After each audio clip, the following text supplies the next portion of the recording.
dear brothers and sisters, I'd like you to imagine for a moment the scenario. A teacher telling a doctor how to do his or her job. Or an architect telling an engineer how to do his or her job.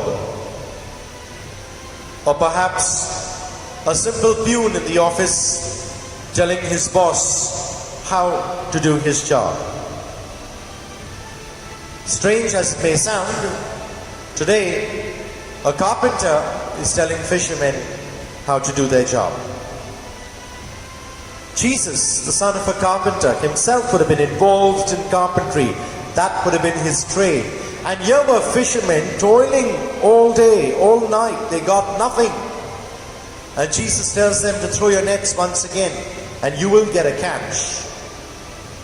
And perhaps the first thoughts would have gone into their mind, what does this guy know about fishing? They might not have known at that point of time that he was a carpenter, but I'm sure they would have realized that this guy is not a fisherman. He doesn't dress like one. He doesn't seem to be in this trade, and he's teaching us how to fish. And yet, when the master speaks, there is nothing else but obedience on the part of Simon Peter. When the master speaks to each one of us, my dear brothers and sisters, do we turn a deaf ear to what he says to each one of us? Or do we listen to his voice and act accordingly? I believe he's inviting each one of us to follow him in whatever capacity, as priests, as religious, as married people, as single, as ordinary lay persons. And the Lord is telling us, do not be afraid, because from now onwards, I'm asking you to put your trade behind you, and I'm inviting you to a different profession altogether. Namely, it is men you will catch.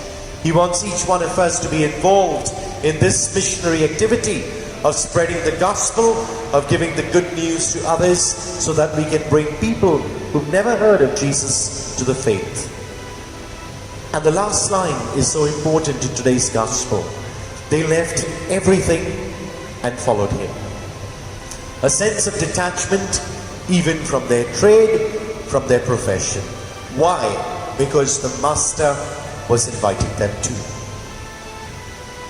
We need to discern, my dear brothers and sisters, what is the Lord, our master, inviting us to. Perhaps each one in his or her own capacity, to whatever work we are called to. Everything points to God's kingdom. What kind of a contribution we're making to building up God's kingdom here on earth? Do we continue to turn a deaf ear to the Master's voice? Or do we listen attentively and accept the invitation he throws at us?